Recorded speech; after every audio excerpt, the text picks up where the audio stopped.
A tour through the New Belgium Brewing Company in Fort Collins, Colorado, passes through the bottling facility and brew house before ending at the bar.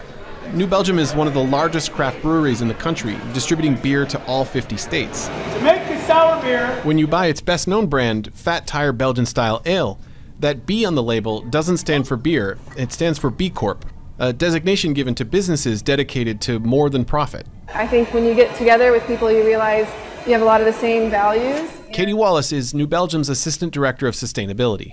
If you're running a business that's not considering the impact that you have on the environment and society, or the impact that those things have upon your business, then you're not operating a business that's really going to be in existence in the future. New Belgium is privately owned and profitable, selling nearly 1 million barrels of beer a year and generating $225 million a year in revenue. For a long time, we felt that we kind of stumbled into this for values-based reasons, but then found that economically it was a really powerful business model and has been a key ingredient of our success over time. New Belgium took its dedication up a notch in 2013 when it became a certified B Corp, submitting to a rigorous audit of its community impact by the Pennsylvania-based B-Lab. B-Lab likens the certification to Fair Trade for coffee and the LEED certification for buildings with environmental and energy-efficient design. Beyond charitable giving, companies can score more points for making eco-friendly products, offering robust benefit packages, and being transparent in their corporate governance. New Belgium earned its certification in large part because of its environmental practices, generating 12% of its electricity from solar panels and biogas, a fuel they create from the wastewater produced when they make beer. After 1 year on the job, employees are given bikes to commute carbon-free and given shares in the company, which is now employee-owned. B Corp has given us a way to measure things that aren't inherently quantitative, but we know are important to us, like providing 100% of our healthcare premiums for our coworkers, or putting solar on site or biogas. It helps us to bring that into a measurement space where we can compare ourselves against other companies and see, are we really being leaders in this area, or is there a way we can improve?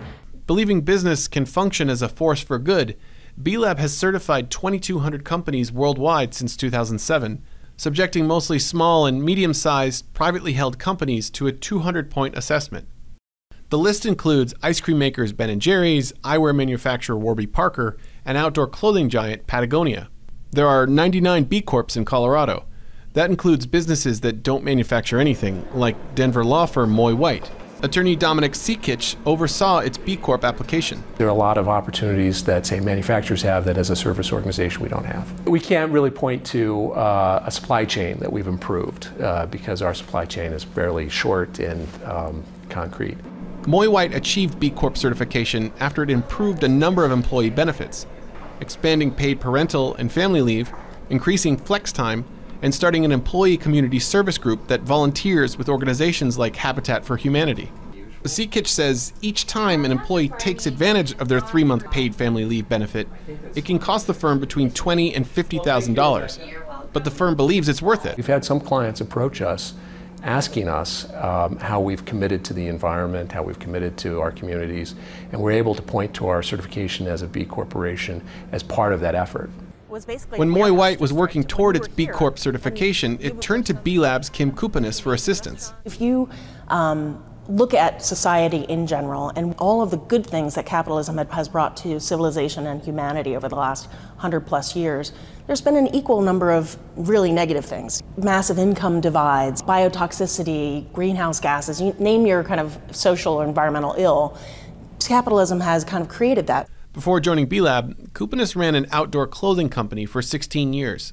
I agree with the profit motive, and there's no bones about that. I also know that the power of business to transform society is huge.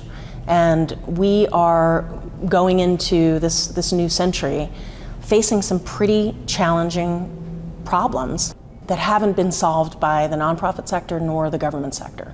And at the same time, there's this kind of spirit of innovation and optimism, especially among millennials, that says we can do better than this. Economically, Colorado is doing better than most states. Its 2.3% unemployment rate is the lowest in the country.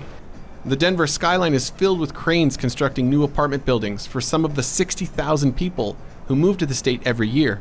most settling in the relatively affluent Greater Denver and Boulder areas. Will this be relegated to areas that are already populated by the upper middle class, the educated, the tech sector? I can think of many corners of America that they just want jobs. They're not even having the ability to think about how does this save water. Certainly it really can't be relegated to the realm of upper middle class, progressive city, because if we are trying to create shared and durable prosperity for all, it means cities that are depressed, it means local businesses, nail salons and moving companies and the local garage.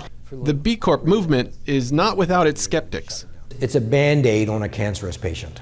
Boston College law professor Kent Greenfield applauds the intent of B-Corps, but fears the B-Corps movement may mask the need for far greater changes to the way American companies conduct themselves. Let's be honest, the real bad actors in the corporate world are not those who are voluntarily opting in. Greenfield argues that there must be changes in corporate governance to legally support companies working to be better citizens. As long as it's voluntary, then it's still going to leave bad actors aside. So if you're a Wall Street hedge fund manager, are you going to prefer companies that are B Corps, or are you going to prefer companies who are saying, no, we don't think that being a B Corp is conducive to shareholder value? So I think our efforts really need to be aimed at a more fundamental adjustment in the way we think about corporate obligations and the way we govern corporations. Despite the lack of federal or state regulation compelling companies to function as better actors, there is a way for companies who pursue both profit and social good to be legally protected. With a push from B-Lab, Colorado and 32 other states have passed legislation allowing companies to incorporate as a public benefit corporation, which enshrines their social mission into their articles of incorporation. This spring, food and beverage company Danone Wave became the largest public benefit corporation in the U.S., with 6,000 employees and $6 billion in annual revenue. A subsidiary of French multinational Danone, Danone Wave makes organic products like Horizon Milk, Silk Almond Milk, and Wallaby Yogurt. We encourage dietary practices that improve the health of people through food. Deborah Eschmeyer is the Vice President of Communications and Community Affairs. When folks go through the grocery store, they want to know that the products are actually doing right by the employees and by the people on the planet. Its production process is increasingly using natural ingredients, and the company has spent money to reduce its waste and promote animal welfare. Eschmeyer says Danone Wave believes the upfront costs pay off in the long run. These are things that they help the bottom line, because waste reduction, for example, is great for the bottom line. It's also great for the planet. We have this greater goal of showing that you can meet the financial shareholders' interests and do right by the people and the planet. Danone Wave is arguably providing a test case for scale. Yes. How difficult is it to go through this process with such a large company?